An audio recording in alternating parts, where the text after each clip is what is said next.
Je me dis, mais Daouda, en 2025, tu vas voter pour qui? Généralement, vous savez la réponse que je donne? Non. Je dis que quand la campagne va s'ouvrir, il y a un seul pan que moi je vais regarder dans le programme de tous les candidats. Lequel? C'est le pan sécuritaire. Parce que c'est vrai, les gens parlent de la vie est chère, on ne mange pas, on a faim, on n'a pas ceci, on n'a pas cela. C'est des points que certains portent. C'est des points importants. Mais quand tu parles de tout ça, c'est parce que tu as la sécurité. J'aimerais vous rappeler à vos beaux souvenirs en 2010, quand on payait la ticket encore, une boule de ticket de 100 francs à 1000 francs, c'était la crise. Lors de cette crise. On ne cherchait pas à savoir si on avait faim ou on n'a pas faim. Chacun cherchait à fuir.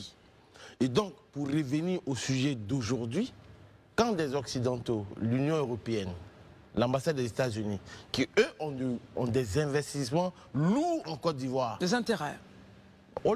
Parce qu'au-delà même des intérêts, mais c'est des investissements lourds qu'ils ont en Côte d'Ivoire. Ils ont besoin d'un pays stable parce que le business n'a pas besoin de bruit. Quand il y a trop de bruit dans un pays, généralement, l'argent a tendance à fuir. Ah bien sûr, l'argent n'aime pas trop le bruit. L'argent n'aime pas le bruit. Et donc, il est fort important parce que Élysée a dit quelque chose qui est tellement important. Notre pays compte dans le Conseil des Nations. Il compte pour des gens. Mais on a comme l'impression que les seuls qui n'ont pas encore pris conscience que la Côte d'Ivoire est un grand pays. La Côte d'Ivoire est un pays béni de Dieu. La Côte d'Ivoire est un pays où, j'ai envie de dire, je n'ai pas envie de dire le rêve américain, mais le rêve ivoirien peut se réaliser. C'est nous les Ivoiriens qui n'avons pas encore compris cela. Mais aucun homme politique n'a dit que toutes ces déclarations ne rentreraient dans l'oreille de sourd, Daouda, pour terminer. Mais pour revenir, parce que chaque année, chaque 5 ans, ils viendront nous dire non, il faut des élections libres et transparentes. Il faut des élections libres et ceci et cela et patati et patata et plein de choses. Mais finalement, je pense que depuis le début de l'année, on suit les meetings de chaque camp politique. Mais écoutez le discours, le narratif qu'eux-mêmes ils utilisent. Ils créent les germes du mal. Parce que, s'il y a un groupe qui va bander les muscles, vous dit, si vous faites ci, on ne va pas faire ça. On a entendu dans ce pays-là, si X n'est pas sur la liste électorale ou Y n'est pas sur la liste électorale, il n'y aura pas élection. On a entendu ça dans ce pays-là. On a entendu des gens, des hommes politiques se faire appeler, se traiter de moutons, d'autres se faire appeler de chiens enragés.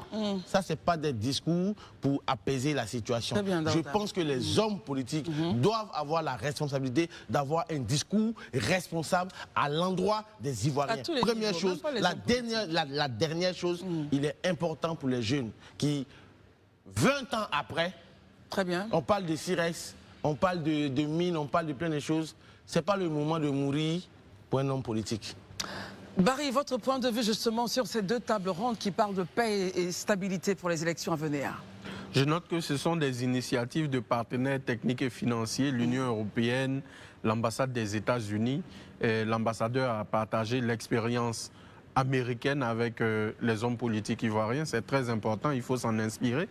Parce qu'aux États-Unis, tout s'est bien passé parce que les acteurs ont eu confiance au processus électoral. Ils ont eu confiance aux institutions mises en place, aux institutions républicaines, je veux dire la 225 justice. ans de démocratie quand même, Barry. Et c'est justement 225 ans, mais c'est toujours perfectible.